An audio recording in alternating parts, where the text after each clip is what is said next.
They say some moments haunt you forever. They stick like shadows, silent but always there. It's been 2 years since that day, 2 years since everything changed.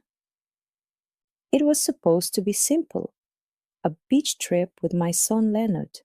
My husband Phoenix couldn't make it. He never did. Work always came first, and I was used to that, used to being alone. But that day didn't feel normal. Not then and not now. We spread out the towels. The sun was warm, maybe too warm. I laid down, finally feeling free of the world's noise, and I asked Leonard to help, to rub some oil on my back. I didn't think twice about it. He's my son, my boy, why would I? At first it was nothing, just his hands, just helping me out. But then I felt it. I felt him linger, lower and lower, and I didn't stop him. Why didn't I stop him? You think you know yourself. You think you know your family. But there's always a moment, one moment, that can unravel everything. For me, it happened that day, on this beach, and I've never been the same. Phoenix and I had been married for over 15 years. If you asked anyone who knew us, they'd say we were the perfect couple. A nice house, good kids, and a steady life. But you don't see the cracks until you're inside the walls. You don't feel the emptiness unless you're the one living it. For years, Phoenix's job was his world. He was always working, late nights, weekends, holidays. I used to tell myself that he did it for us, that the overtime, the dedication, was for the life he was building for our family. But after so long, that story starts to fall apart. What good is a home if no one's ever in it? I became invisible to him. When he came home, he barely looked at me. He stopped asking how I felt, what I wanted, what I needed. We spoke in short sentences, mostly about bills, groceries, and the kids. He loved Leonard and his little sister, Isla, but even with them, his presence was like a shadow. He was there, but not really. I used to sit at the table across from him, wondering if he still saw me at all. That morning, I remember standing in the kitchen as Phoenix hurried out the door. He grabbed his briefcase, kissed the top of Isla's head, and glanced at me just once. Sorry, Freya, I can't make it today. Something came up at work. I didn't even argue. I just nodded like I always did, my throat tight. I told myself it was fine. Leonard and I could go on our own. Leonard was 16 back then, tall, lanky, with the same brown eyes his father had, but a softer face. He didn't say much, not even when I told him it would just be the two of us. I think he'd gotten used to his dad bailing too. He just shrugged, grabbed the bags and followed me to the car. I watched him in the passenger seat on the way there, earbuds in, staring out the window like teenagers always do. I couldn't help but smile. He was growing up so fast, and sometimes I wondered if I'd blink and lose him too. The drive to the beach felt endless. My mind wandered, as it always did, to Phoenix. I thought about all the things we used to do together. Movie nights, long walks, trips to nowhere just for the fun of it. I thought about the way he used to touch me, the way his eyes would light up when he saw me. I hadn't felt that in years. I hadn't felt anything. I was so tired of being unseen. We finally arrived, and Leonard helped me carry the bags to a quiet spot near the water. I laid out the towels while he set up the umbrella. I don't know why I suddenly felt the need to talk to him. Maybe it was because he was the only one there. Maybe I just needed someone to hear me. It's nice to get out, don't you think? I said, trying to sound cheerful. He just nodded, pushing his hair back with his hand. Yeah, Mom, it's nice. I laid down on the towel, feeling the heat of the sun soak into my skin. I didn't move for a while. I just let myself go still, like I was trying to let the weight of the last few years lift off me, even for just an hour. But then I remembered the oil. I sat up and turned to Leonard. "Can you help me rub this on my back?" I asked. "I can't reach it myself." He looked at me for a second, almost hesitant, before taking the bottle from my hand. I laid back down, face to the towel, and waited.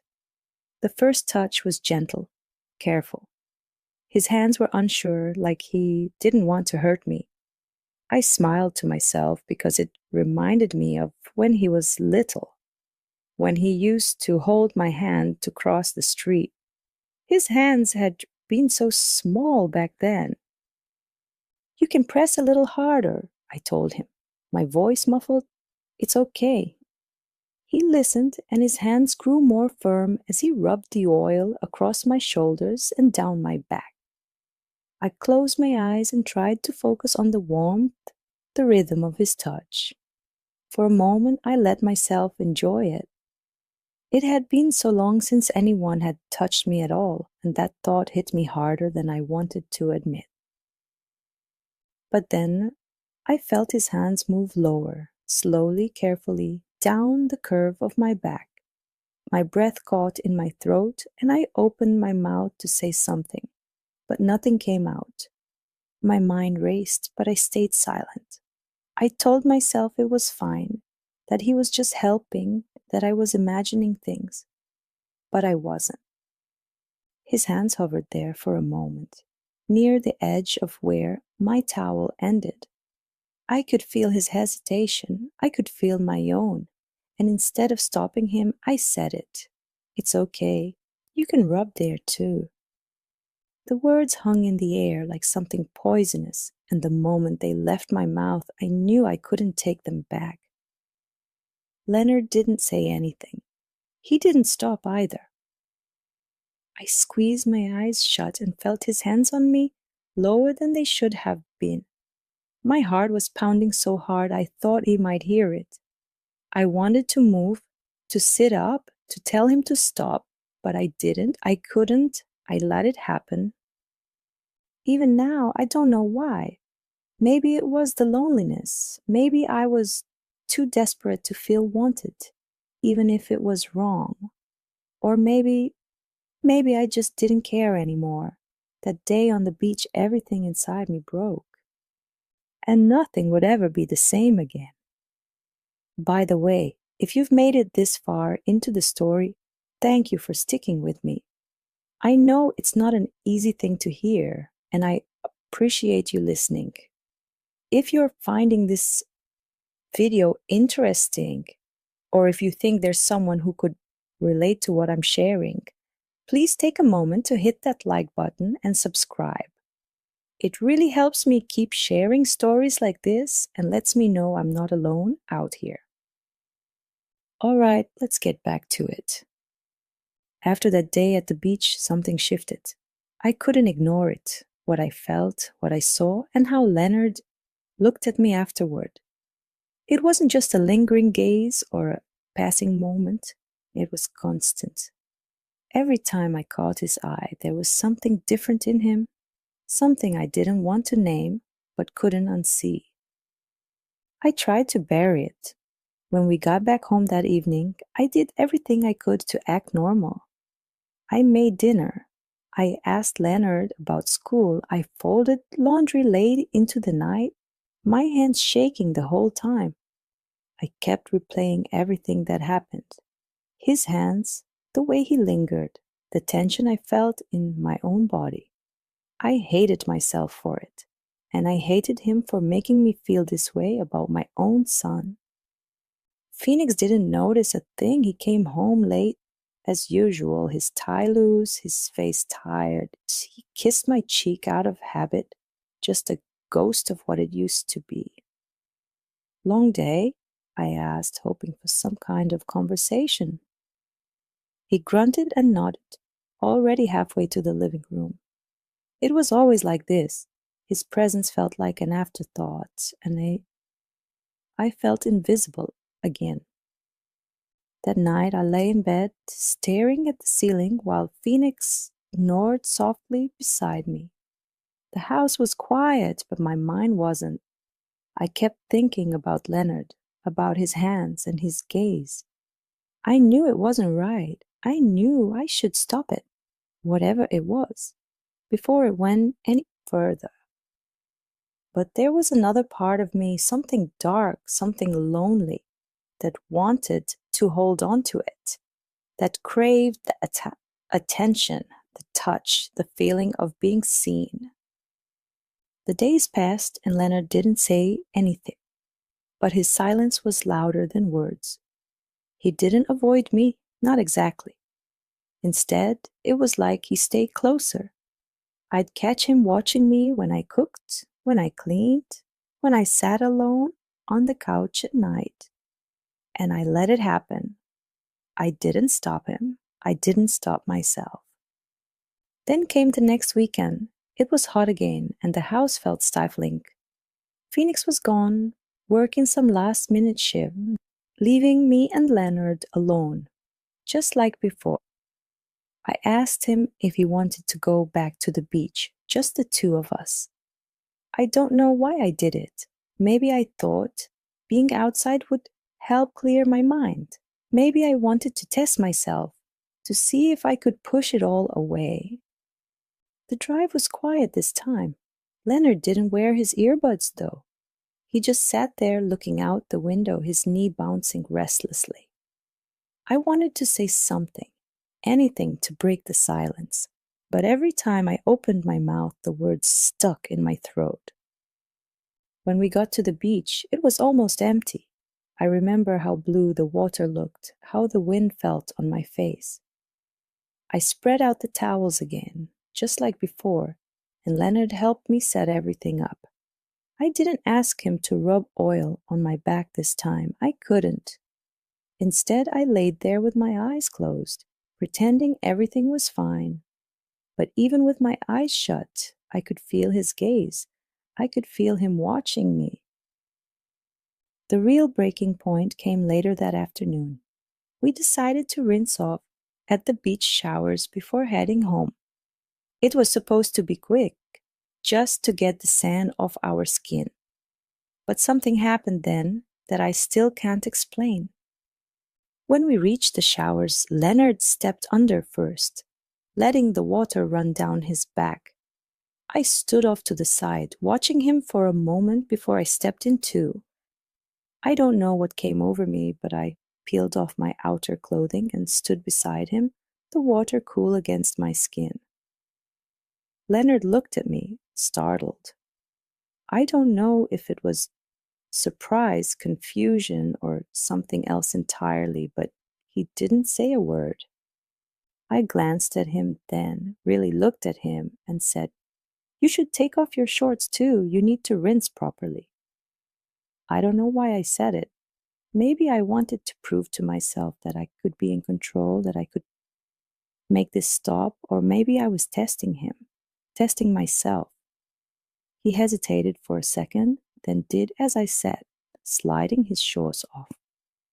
And there we were, together, alone, the water pouring down on us, washing everything away except what we were both feeling. I turned my back to him and asked softly, "Help me with my back." And he did. His hands were careful again, just like before, but there was no mistaking the tension. I felt it in him. I felt it in me. When he touched my waist, I froze. The air seemed to thicken around us, the sound of the water drowning out everything else. I could have walked away, I could have stopped it. But instead, I leaned back, closer to him. I reached for his hands and guided them to my chest, and when I did, he didn't pull away. What happened next, I can't explain, I won't explain. It was a moment, a blur of need, loneliness, and something else I don't want to name. It wasn't soft and it wasn't slow. It was desperate, passionate, wrong in every way, but I couldn't stop it. I didn't want to. And when it was over, we just stood there, the water still pouring down on us, washing away the evidence, but not the truth. He held me then, held me like no one else had in years. And I let him. Afterwards, we didn't speak. We dried off, packed up, and walked back to the car in silence. I watched Leonard from the corner of my eye, his face flushed, his movements stiff. I knew I'd ruined everything. I knew we'd crossed a line that could never be uncrossed. And yet, for the first time in years, I felt alive. The ride home was silent at first. The car felt too small, too heavy, like the air itself was pressing down on us. I gripped the steering wheel tightly, trying to focus on the road, but my mind was spinning. I could still feel him, Leonard, his hands, his body, the weight of everything we'd just done. I kept stealing glances at him in the passenger seat. He sat stiffly staring out the window, his face flushed, his jaw tight. And then, out of nowhere, he spoke. "Mom," he said, his voice low, almost unsure. I didn't look at him. I couldn't, but I heard him. What? What just happened back there? My heart skipped a beat. For a moment, I thought about pretending I didn't hear him, about brushing it off, changing the subject. But there was no point in pretending anymore, not after what we'd done. I took a shaky breath and answered, "I don't know. It was the truth, or at least the closest thing to it. I didn't know what had happened or why. All I knew was that everything had changed." We didn't talk again till we pulled into the driveway. I turned off the car, but neither of us moved. Leonard finally looked at me, really looked at me, and for the first time I saw something in his eyes that scared me. It wasn't confusion or guilt or even shame. It was longing. "How long have you felt like this?" he asked. His words sent chills through me because I'd been asking myself the same question. I looked at him then, and it was like a dam broke inside me. "I don't know," I whispered. Maybe longer than I want to admit." We were both quiet after that, just sitting there in the dark. I thought that would be it, that we'd go inside, try to forget it all, and pretend nothing had happened.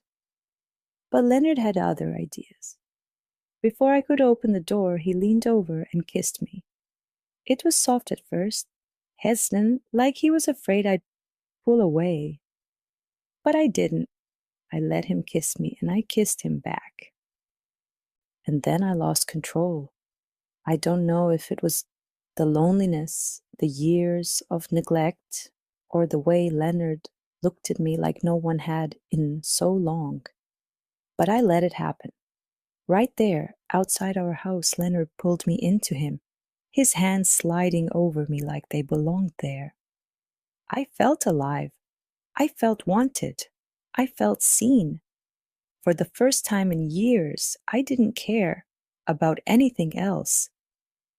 I don't know how long we stayed like that, tangled up in each other, but eventually we moved inside. I don't remember much about the walk to the door, just the feeling of his hand on mine, the quiet between us buzzing like electricity. We didn't speak. We didn't need to. Once we were inside, everything escalated, like we'd been holding back for too long and the dam had finally burst. The next few days were a blur. Leonard stayed close to me, always finding reasons to brush against me or look at me when no one else was watching. I'd tell myself to stop, to pull away, to end whatever this was. But every time I looked at him, I saw the same loneliness I felt. It was like we were mirrors of each other, reflecting back the same need, the same emptiness. And I couldn't say no. I didn't want to. At night, I'd lie in bed next to Phoenix, staring at the ceiling, listening to the sound of his breathing. I'd think about Leonard in the next room, about the way his hands felt, the way he made me feel alive again. And then I'd close my eyes, guilt curling up in my chest like a snake. I knew it couldn't last. I knew it was wrong, but I couldn't stop. The tension between us grew stronger every day until it finally exploded. It was late one evening. Phoenix was at work again, Isla was asleep, and Leonard and I were in the kitchen. I was washing dishes, trying to keep my mind off everything, when I felt him behind me. I turned around and there he was, looking at me the same way he had on the beach. "Leonard," I said softly, trying to warn him, but he didn't stop. He stepped closer, so close I could feel his breath on my neck. "Mom," he whispered, "I can't stop thinking about you." I froze. My heart was pounding so hard I thought it might burst. I wanted to tell him to stop, to go back to his room, to leave me alone. But I didn't. Instead, I looked up at him and I said the one thing I shouldn't have. "I can't stop either." And that was it. That was the moment everything fell apart. Leonard kissed me again, harder this time, desperate. And I kissed him back. I didn't care that it was wrong. I didn't care about Phoenix or Ayla or the life we'd built. All I cared about was him, Leonard, my son, the only person who made me feel like I mattered. Since that day on the beach, things haven't gone back to normal. In fact, I'm not sure they ever will. Leonard and I, we crossed a line, one that can't be erased no matter how hard I try to convince myself otherwise. What started as a moment has turned into something I can't control. The guilt is there, heavy, constant, but it doesn't stop me. And that's the part that scares me the most. I look at my husband Phoenix and my daughter Ayla every day and I wonder how they don't see it, how they don't notice the cracks that are spreading through our family. Maybe they're too caught up in their own lives to see me slipping. Or maybe I've just gotten better at hiding it. But deep down, I know this can't last forever. Secrets have a way of coming out. And when they do, the fallout will destroy everything. I've tried to stop. I've told myself over and over again that this is wrong, that Leonard deserves better, that I deserve better. But every time he touches me, every time he looks at me like I'm the only person in the world, I lose myself. He makes me feel alive in a way I haven't felt in years, maybe ever. And that's the truth I have to live with. I don't know how to fix this. I don't know if I can fix it. And that's why I'm sharing my story with you. Maybe someone out there has an answer, something I haven't thought of. Maybe you can help me see a way out of this mess I've made before it's too late. So please, if you have advice, if you've been in a situation like this or know someone who has, I want to hear from you. And if nothing else, let this be a warning. Loneliness can push you to places you never thought you'd go. Don't let yourself get lost like I did. Don't let your world fall apart before you realize what's happening. Because once you cross that line, there's no going back. Thank you for listening. Please share your thoughts. Like this video if you found it helpful. And subscribe for more. I need to know I'm not alone. Sometimes the biggest betrayals aren't the ones we commit against others, but the ones we commit against ourselves. Quote.